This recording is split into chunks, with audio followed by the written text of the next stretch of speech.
आज़ादी के बाद से जो हाल है वो बुरा हाल है। अखबार का है। हाँ बिल्कुल सही कह रहे हैं आप सोनी जी कि मतलब कि वहाँ पर टर्मिनल 3 पे इतनी सारी लोगों की जो भीड़ जा रही है, लोग कह रहे ये हैं सब मोदी को बताओ, मोदी से पूछो कि यूक्रेन और इसका युद्ध कैसे बंद होगा।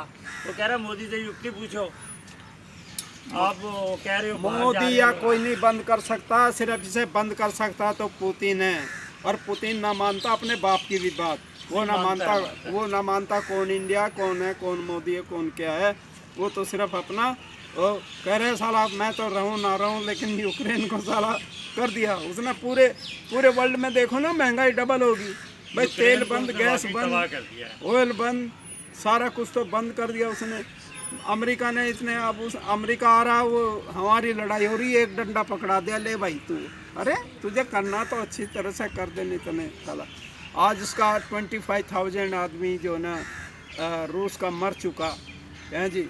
उसका यूक्रेन तो खैर यूक्रेन का नहीं मरे, यूक्रेन का बहुत मरा, ज्यादा मरे होंगे। सभी यूक्रेन का तो बहुत मरी तो वो तो खत्म ही कर दिया भाई। मरी तो इंसानियत है ना, इंसान मरा है। और जो मतलब कि कहते थे कि भाई मानव अधिकार आयोग है, अंतर्राष्ट्रीय मानव अधिकार आयोग है, हर देश के अंदर मानव अधिकार आयोग है, वो तो सब उसका क्या हुआ।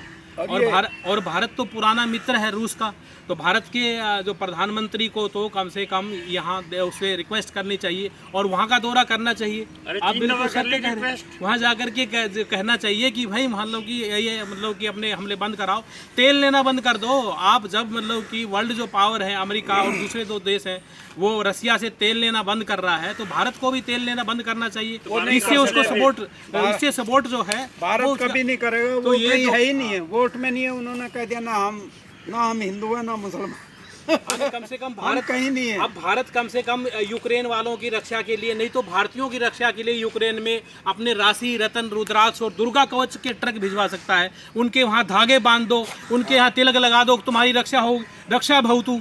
जो वीर वीरांगनाएं जो वहाँ पर पढ़ाई के लिए गए हैं, जिनको मौका नहीं लगा, नहीं उनको लड़ने के लिए वही कहते हैं ना, ये तुम तो वीरों की औलादे हो और ये धागा बांधो और लड़ो तुम उन लोगों से तो लड़ो। तो इस तरह से मतलब धागा बांध करके भेज दो सबको उस पे, टैंकों पे बैठा के। बिल्कुल भाई, तुम्हारी रक्षा तो भगवान करेगा, देवता तुम्हारी रक्षा करेगा। टैंक रोक दो। बिल्कुल। तो ये सब नौटंकी। तोप जाए तोप को पकड़ लो जी। बिल्कुल। और वहाँ से यदि रशिया तोप छोड़े तो इधर से जो ना हाथ करे तोप पकड़ लो।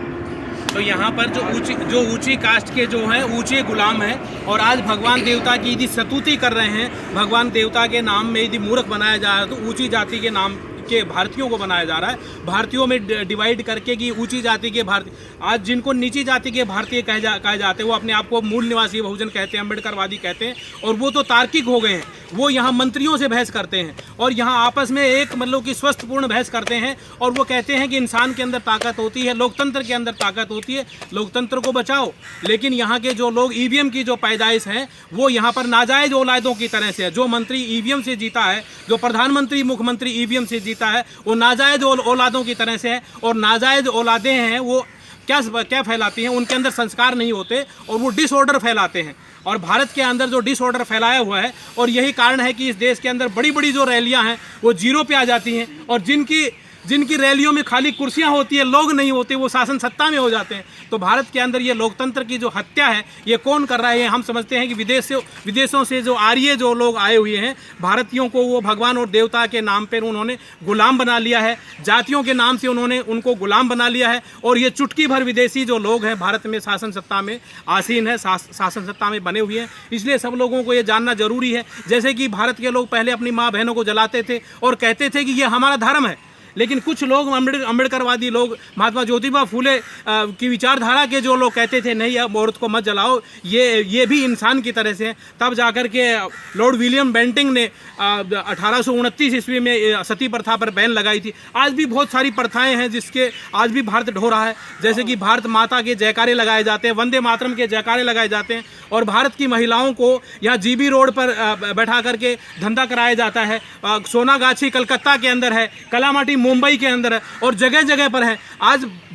पड़ोसी मुल्क पाकिस्तान और चीन के अंदर महिलाओं को रिजर्वेशन दी जाती है विधानसभा और लोकसभा में, लेकिन भारत की महिलाओं को विधानसभा और लोकसभा में रिजर्वेशन नहीं दी जाती। जब बातें उठती हैं तो कहते हैं कि हम इनको 33% देंगे और 33% के बाद में केवल उन महिलाओं को थोड़ा मौका मिल जाता है जो किसी मंत्री की या बड़े किसी अमीर आदमी की बहन या बेटी होती है। तो भारत के अंदर लोकतंत्र नहीं है। भारत के अंदर लोकतंत्र के नाम पर यहाँ पर एक बहुत बड़ा घोटाला है और यहाँ पर अल्पजन जो लोग शासन सत्ता में हैं, बहुजनों का यहाँ पर बुरा हाल है। बहुजनों के जो यदि कुछ थोड़े बहुत नुमाइंदे पहुँच जाते हैं तो वो बेचारे अपनी कुर्सी बचाने के चक्कर में चुप रहते हैं।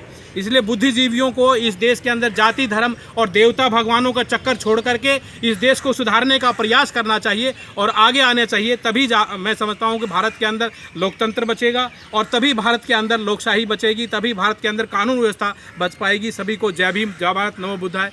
मैं डॉक्टर RK चमार, बहुत सोशल एक्टिविस्ट, दिल्ली।